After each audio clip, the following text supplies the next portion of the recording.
The power of consistency. Lena Carter was the kind of person who started things with fire in her heart and let them fizzle out within weeks. Her room was filled with half-filled journals, incomplete knitting projects, dusty workout gear, and an acoustic guitar she had sworn she would master. She blamed it on boredom, or time, or life. The truth was, Lena feared she was simply not good enough to finish anything.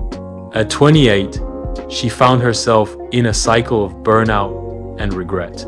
Working as a content assistant in a marketing agency in Chicago, she spent her days helping others build their brands, watching influencers talk about routines and discipline like it was a language she never learned. Then came the day everything changed. It was a cold Monday morning in February. The city streets were blanketed in snow, the kind that turned into grey slush by noon. Lena's apartment was silent, except for the ticking of her kitchen clock and the humming of her heater. She sat at her small kitchen table, clutching a mug of lukewarm coffee. Her laptop was open, her to-do list was endless. But all she could think about was the email she'd received the night before, a rejection from a publisher for her short story submission. "We appreciate your effort, but this story isn't the right fit for our publication at this time." She stared at the screen, unmoving, until her phone buzzed. A notification from Instagram, @mindfulwithmaya, has posted a new reel, 5 habits that changed my life. Out of sheer avoidance, she clicked it. "Nothing has changed my life more than consistency," Maya said in the video, walking through her morning routine. "Even if it's just 10 minutes a day, show up. Every single day." It struck Lena in a way it never had before. Maybe it wasn't about going big. Maybe it wasn't about sudden transformation. Maybe it was about showing up, even when it was boring, even when it felt like nothing was happening. She opened her journal and wrote one line: "I will write 500 words every day, no matter what." Day 1 came and went. Lena sat at her desk, timer set for 30 minutes, and typed 524 words of pure ramble. It was clunky, uninspired, but it was done. Day 2, she wrote 519.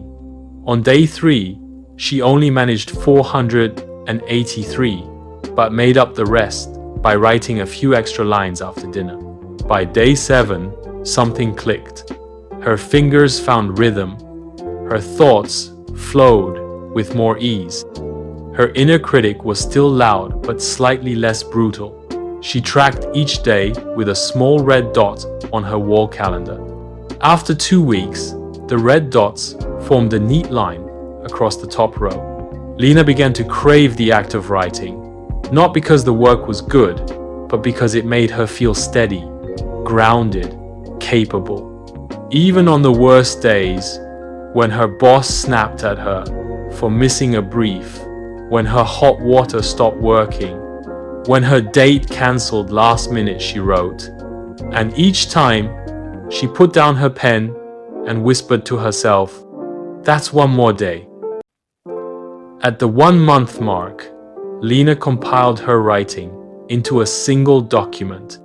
She'd written over 16, 0 words. It wasn't a novel. It wasn't even a full story, but it was something. She decided to print a few pages and bring them to her best friend, Amara, a local barista and aspiring screenwriter. Amara flipped through the pages, eyebrows raised. "This is actually good." Lena laughed nervously. "It's just a draft." "Sure," Amara said, "but drafts become novels. You're doing the thing." Later that evening, as Lena walked home with snow crunching under her boots, she realized something profound. This was the first time she hadn't given up. The writing was still hard. Some days she hated every word. But there was a difference now. She didn't stop. That realization planted a new seed. What if I apply consistency to other parts of my life.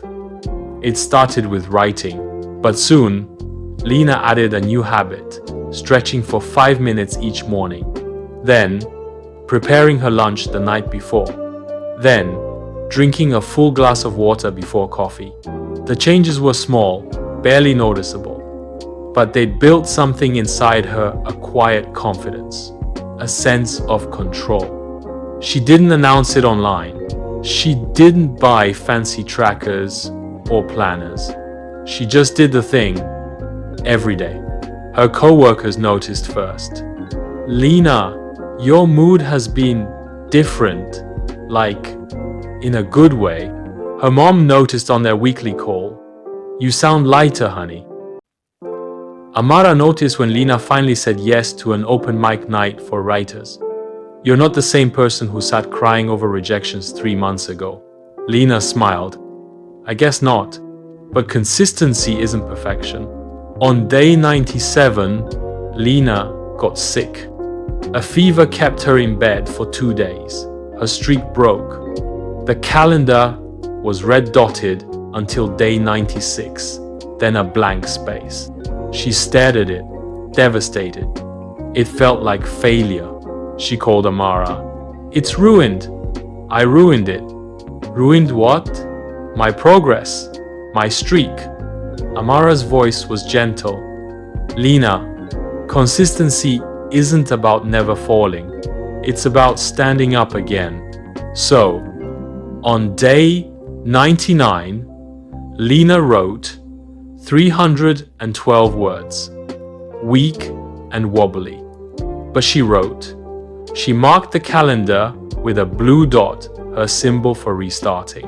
1 year after that first 500-word commitment, Lena stood on stage at a local indie bookstore, reading from her debut novella. It had been self-published. Not perfect, not a bestseller, but it was hers. In the audience sat Amara, her co-workers, her boss, and even a few strangers who had followed her new blog, where she wrote weekly essays on creativity and discipline. After the reading, an older man approached her. I've wanted to write a memoir for years, he said, but I keep waiting for the right time. Lena smiled. I waited too, for years, but the right time was when I started showing up, even just a little. He nodded, eyes misty. Maybe I'll start tomorrow. Start today, she said. Even 100 words, just keep going. Lena's story never made national headlines. She didn't go viral. She didn't land a major book deal or get a Netflix adaptation. But her life was no longer defined by what she almost did. She became a writer not because she had talent, but because she wrote. She became someone others leaned on, not because she was flawless, but because she was dependable. Her habits had rewired her identity. She no longer needed motivation. She had momentum. On the second anniversary of her consistency journey, Lena wrote herself a letter. You thought you were weak. You weren't. You thought you needed inspiration. You didn't. You thought you were broken. You weren't. You just needed consistency, a quiet power that builds mountains grain by grain. Look at you now.